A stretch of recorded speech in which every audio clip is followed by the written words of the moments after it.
How do we develop salary or pay structures? That's the topic of this session. But I want to give you a small caution before you start to read or watch this session. There are some computations that are included in this session that just in words may seem complex. They're really pretty simple, with the computations including only simple division and multiplication. However, they may be difficult to understand if you just watch the video. I suggest you print out the lecture and the PowerPoint to use as references as you go through this session. Following through with the written form will make things much easier, I believe. With that caution in mind and the knowledge that you can always contact me if the material is giving you problems, let's embark on understanding how salary structures or base pay structures, and I use them interchangeably, can make our organization much better. Well, welcome to the second part of session 11, or I'll call it 11A, and this one is about salary structures. Okay, so we have our survey data in hand. Now what do we do with it? According to our 7-step guide, step 4 is salary structure development. And I quote, "The fourth step, after conducting a market analysis of benchmark jobs, is to develop a salary structure. A salary structure represents grouping benchmark jobs into salary grades based on salary survey median salaries. The determination on the number of salary grades or levels within a salary structure is also predicated on an internal ranking of the importance of the jobs to the organization. This ranking is based on job responsibilities, complexities, skill, and experience required for the jobs. Each salary grade is assigned a salary range based on the market data from the cluster of jobs assigned to each grade. Understanding the fundamentals of a salary range is critical. Every salary range has a minimum, midpoint, and maximum. The minimum is often used as a starting salary, and most compensation systems gear merit increases to move employees towards the midpoint of the salary range. The midpoint, which represents the middle data value of a given salary range or pay grade, targets a composite market rate for the jobs assigned to that salary grade. The maximum is the highest rate paid for a position in that grade. And employees' salaries above the maximum are often called red circled, meaning that their pay is frozen until salary grade adjustments place current salaries below the maximum. Typically, salary ranges are reviewed and updated annually. The difference between the minimum and the maximum is called the spread. In an effort to reflect flattening organizational structure, some organizations have adopted a small number of extremely wide salary ranges called salary bands. While traditional ranges range from 30 to 50% wide, bands may be as wide as 100% or more. Salary ranges are used to determine the size and frequency of merit increases, end quote. You know, I couldn't have said it better myself. And these are the points that we will discuss in this session. I mentioned in an earlier session that we need to plan to distribute our compensation funds. Well, the salary structure is the structure of that plan. It defines some of our goals, like how do we want employees to progress in pay, what is our minimum pay for certain jobs, and our maximum pay, and so on. Through the years, it will keep us on track. It provides an internal reference point to make sure that we are paying our employees properly according to the market and from an internal equity standpoint. The authors of the book Planning Wage and Salary Programs state, salary structures are best understood as a framework to control or guide managers in making pay decisions. Now, salary structures are important, but they're not everything. In past decades, the pay structure was the normal way that pay was determined for most employees. It was somewhat inviolate and restrictive. If an employee reached the maximum pay, they received no more increases in pay. It was a very bureaucratic way of approaching pay. In recent years, and this is a good thing, base pay defines the base or subsistence pay, think of Maslow and Hertzberg again, that really makes sure that employees keep pace with the marketplace. But base pay in no way defines what a person could and should be able to earn in the organization. The book High Performance Pay, which we were going to use in this course, but for the decision of the publisher to stop printing, argues that there is great merit to going well beyond base pay to reward employees. Bonuses, incentives, and other innovative pay practices provide many ways to reward employees and change money from a hygiene factor to a motivator in Hertzberg's terms. And we will talk about those methods more in later sessions. However, in this session, we will focus on developing pay structures or pay grades.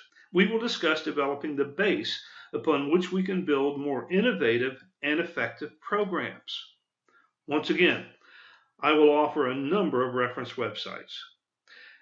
This seems like a complex topic in that the process for developing pay structures is full of formulas and other things. But take heart.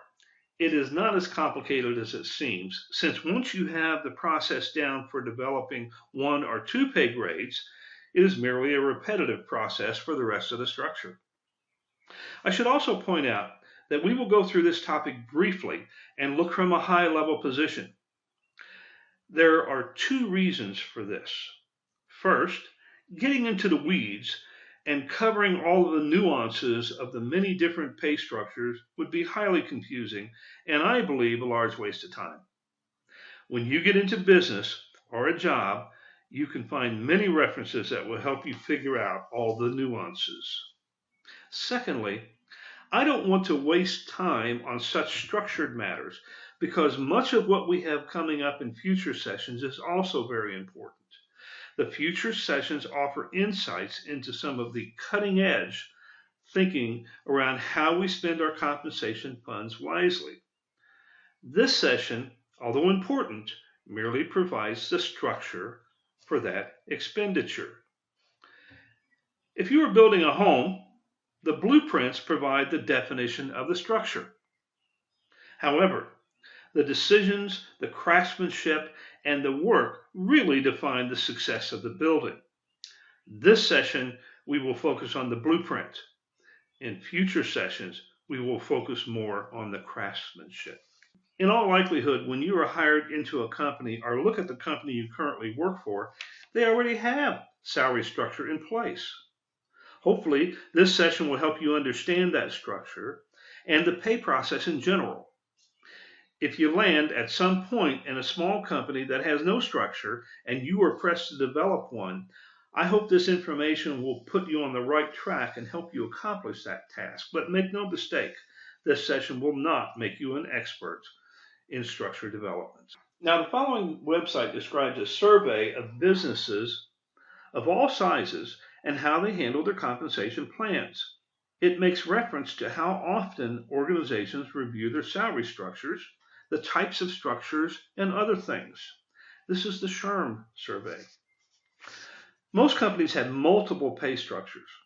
It's normal to have one structure for hourly, one structure for salaried non-exempt employees, normally administrative positions which must be paid overtime, one for salaried exempt employees. And some organizations have separate structures for executive positions, and the survey points this out and gives you the percentages of those companies, so you might want to look at that. In addition, there may be a completely different set of structures for different locations.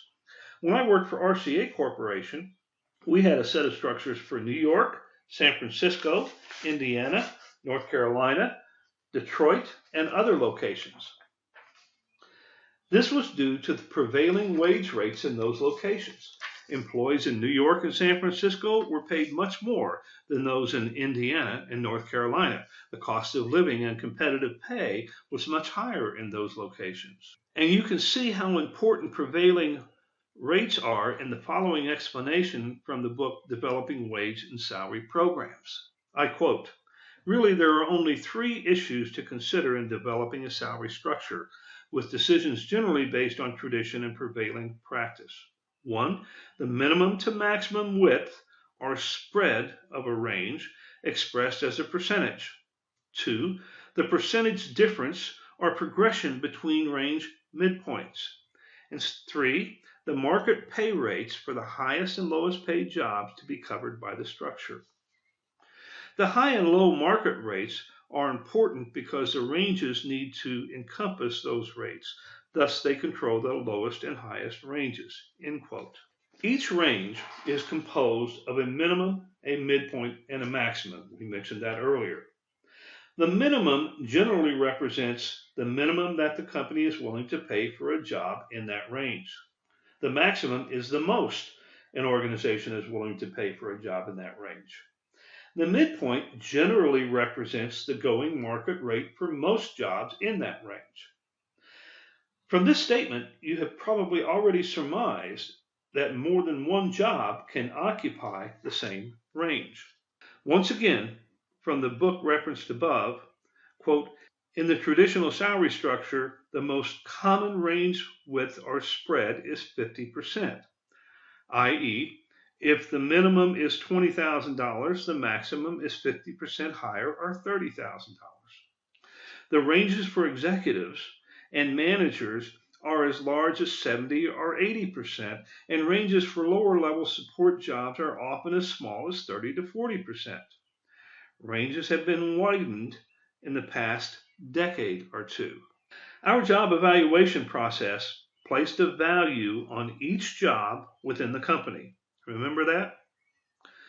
Our market analysis told us the market rate for those jobs. Using this information, we can group jobs of similar value together and establish a pay grade. We know the midpoint from the market rate for those jobs, and thus we can also establish a minimum and a maximum. From there, we merely apply a percentage to the midpoint to determine the next higher or lower midpoint. This is called the progression between midpoints. Following our example from the previous reference source, if the market rate for a job is $50,000, then that is the midpoint of that range.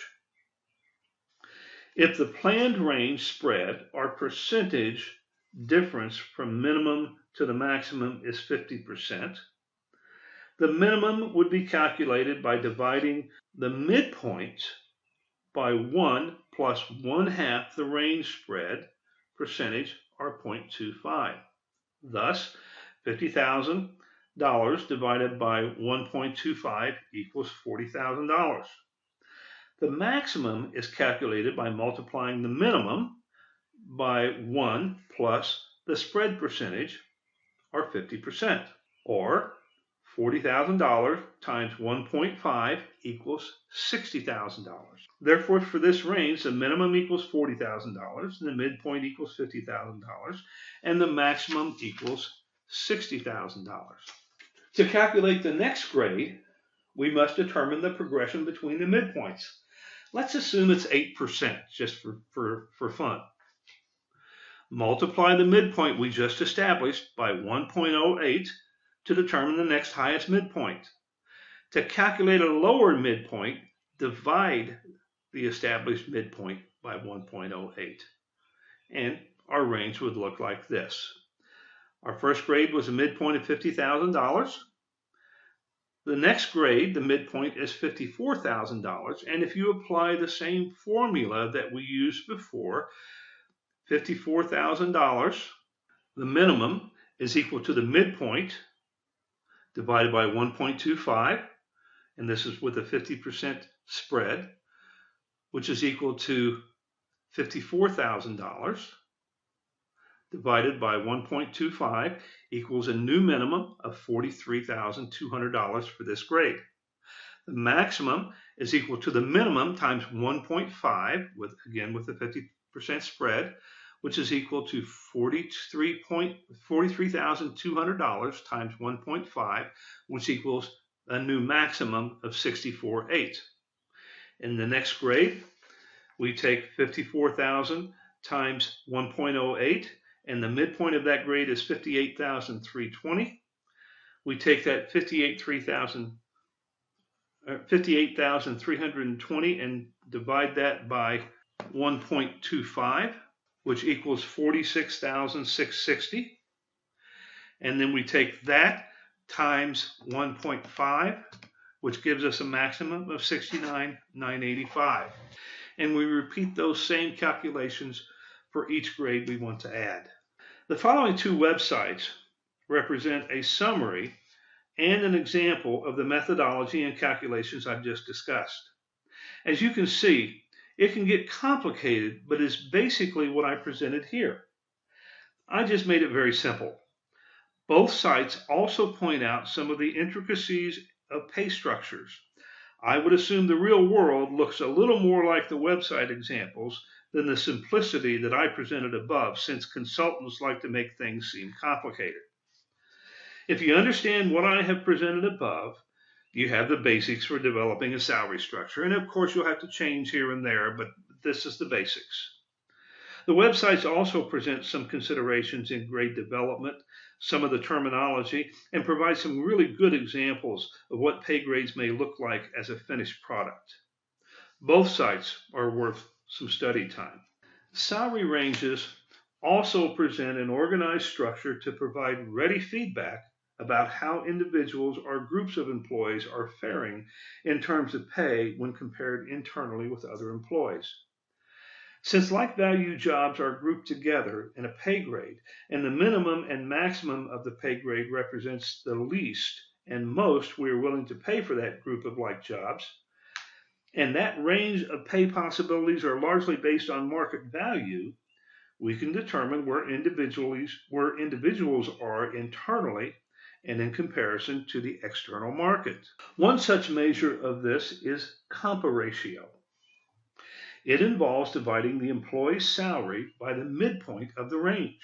For example, in our first range example above, if an employee is making $47,000 per year, the compa ratio is 0.94, or $47,000 divided by the $50,000 midpoint.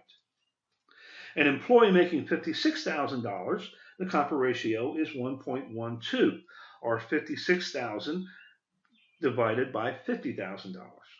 The first employee with a compa ratio of 0.94 is not quite at the midpoint of the range, and the employee with a compa ratio of 1.12 is over the midpoint.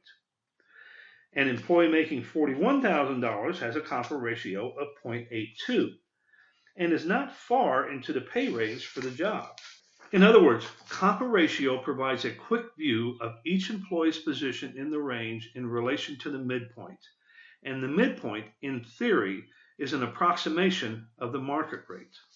The conclusions may be that the first employee with a little lower than the market rate and the second employee is paid a little over the market rate. That may be okay if there is a difference in experience or some other mitigating factor. But if they all have relatively the same experience and same performance history, we should be worried about the third employee with a compa ratio of 0.82. They may be vulnerable to offers from outside companies. Many salary increase policies allow for larger percentage increases for employees with a low compa ratio because they are presumably below market rate. In theory, if an employee stayed in the same job for their entire career, they would start near the minimum and advance to the maximum throughout their career, and although getting close, never actually reach the maximum. This flow through the salary pay plan provides a long-term element of career planning to the pay structure of the organization. One way this flow is either speeded up or slowed down, and I don't really think those are technical terms, is by adjusting the rates periodically. Let me illustrate by this example. Using the first range minimum of $40,000, midpoint $50,000, and maximum $60,000, if an employee is paid $42,000 per year and receives annual increases as defined below, the career flow may look like this. Year one, they get a 3% increase, which takes their base pay to $43,260, and their compa ratio is 0.866. Year two, they get a 4% increase. Their new base is $44,990, and their new compa ratio is 0.9. Year 3, they get another 4% increase. Their new base pay is $46,790. Their compa ratio is 0.94. Year 4, they get a 5% increase. Their new base is $49,130. Their compa ratio is 0.98. And in year 5, they get a 5% increase. Their new base is $51,586, and they have a compa ratio of 1.03. So what does this mean? Well, as you can see with salary structures staying constant, this individual progresses rather rapidly through the range. In 5 years, they have progressed from near minimum to over midpoint. If their career is 20 or 30 years long and they stay in the same job and grade, they will probably bump against the maximum in another 5 to 7 years and have no more room for additional increases.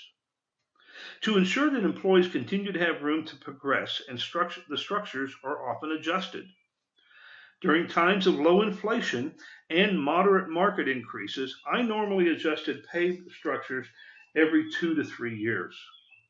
If the market rates were moving 3% to 4% each year, I would normally adjust the midpoints 3 to 4% during 1 year. Thus, the grade is moving up, but at a slower rate than employees are progressing, allowing for more gradual upward movement by employees. This adjustment ensures that employees continue to climb the pay ladder, but rarely reach the top. Notice by the survey we mentioned above that organizations often review their salary structures and may choose to adjust them upward or keep them the same. The amount of adjustment is also arbitrary to the organization. It can be 3%, 4%, there's no set amount. This survey also lends credibility to what we have been discussing, but also indicates that these practices are far from rare in business. They're pretty common.